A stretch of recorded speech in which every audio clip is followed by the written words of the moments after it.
নমস্কাৰ আপোনালোক সকলোকে প্ৰফুল্ল অসম ইউটিউব চেনেললৈ স্বাগতম জনাইছোঁ। যদি আপোনালোক চেনেলটোলৈ প্ৰথমবাৰৰ বাবে আহিছে প্লিজ চেনেলটো ছাবস্ক্ৰাইব কৰি দিব। যদি ভিডিঅ'টো ভাল লাগে লাইক কৰি দিব আৰু লগৰ বন্ধুসকলক শ্বেয়াৰ কৰি দিব। এতিয়া আপোনালোকৰ যিসকল ল'ৰা ছোৱালীয়ে অসম আৰক্ষী ইণ্টাৰভিউ দিব তাৰে আপোনালোকৰ বহু সংখ্যক ল'ৰা ছোৱালীয়ে আপোনালোকৰ এইবাৰ অসম আৰক্ষীত চাকৰি পাব।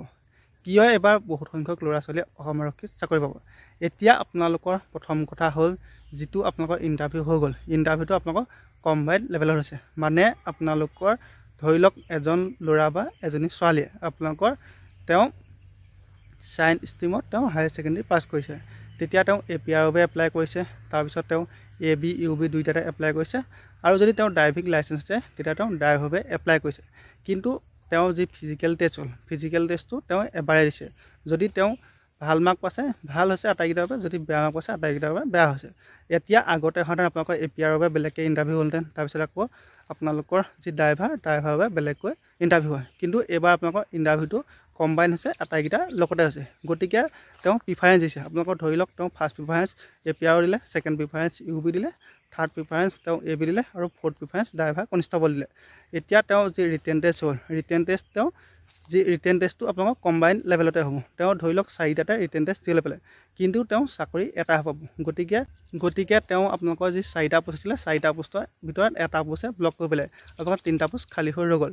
কিন্তু যদি কম্বাইন নহ'লহেঁতেন তেতিয়া আপোনালোকৰ তেওঁ ধৰি লওক APRটো পালেহেঁতেন, তেওঁ UB বা ABটো পালেহেঁতেন, নাইবা তেওঁ ড্ৰাইভাৰটো চাকৰি পালেহেঁতেন। কিন্তু এইবাৰ তেওঁ সেইটো নহয়, তেওঁ এটাতে চাকৰি পাব।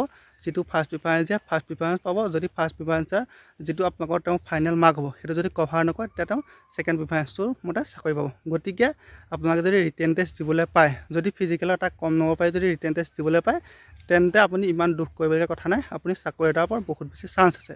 গতিকে আপুনি যদি কম নম্বৰ পাইছে তেন্তে আপুনি ভালদৰে পঢ়া শুনা কৰি থাকক। তাৰপিছত এতিয়া আৰু এটা কথা ভাল হৈ গ'ল যে আপোনালোকৰ যি SSC GD ৰিজাল্ট দিলে, SSC GDত অসমৰ পৰা প্ৰায় 3000ৰো অধিক ল'ৰা ছোৱালীয়ে চাকৰি পালে। তাৰে আপোনালোকৰ বহু সংখ্যকে আপোনালোকৰ অসম আৰক্ষীৰ যি ইণ্টাৰভিউ হৈ গ'ল, ইণ্টাৰভিউত এটা ভাল মাৰ্ক পাইছিলে। গতিকে আপোনালোকৰ SSC GD যিটো জইনিং ডেটটো আপোনালোকৰ সোনকালে আহি আছে। আপোনালোকৰ যি ৰিটেন টেষ্ট হ'ব, ৰিটেন টেষ্টৰ আগত হয়তো তেওঁলোকে জইন কৰিবলগীয়া হ'ব পাৰে। গতিকে তেওঁলোকে যি ৰিটেন টেষ্ট হ'ব, ৰিটেন টেষ্ট দিবলৈ নাপায়। গতিকে এইবাৰ আপোনালোকৰ যি ৰিটেন টেষ্ট হ'ব, ৰিটেন টেষ্টত কেণ্ডিডেটৰ সংখ্যা কম হ'ব। গতিকে আপোনালোকৰ এইবাৰ আপুনি যদি কিবা কাৰণত ৰিটেন টেষ্ট দিবলৈ পায় তেন্তে আপুনি চাকৰি এটা পোৱাৰ বহুত বেছি চান্স আছে। গতিকে আপুনি যদি কম নম্বৰ পাই যদি ৰিটেন টেষ্ট দিবলৈ পায় তেন্তে আপুনি বহুত লাকি হয়। সেইবাবে আপুনি ভালদৰে পঢ়া শুনা কৰি থাকক। আপোনালোকৰ যিটো ফিজিকেলৰ কাট অফলৈ আপুনি অপেক্ষা কৰি নাথাকিব, কাৰণ আপোনালোকৰ ফিজিকেল কাট অফ যেতিয়া মাৰিব তাৰপিছত আপোনালোকে হাতত বহুত বেছি কম হৈ পাব। আপোনালোকৰ 20-25 দিনৰ পাছত আপোনালোকৰ যি ৰিটেন টেষ্ট হ'ব, ৰিটেন টেষ্ট পাতি দিব পাৰে। গতিকে আপুনি ফিজিকেল কাট অফলৈ অপেক্ষা কৰি নাথাকিব, এইকেইদিন আপুনি ভালদৰে পঢ়া শুনা কৰি থাকক।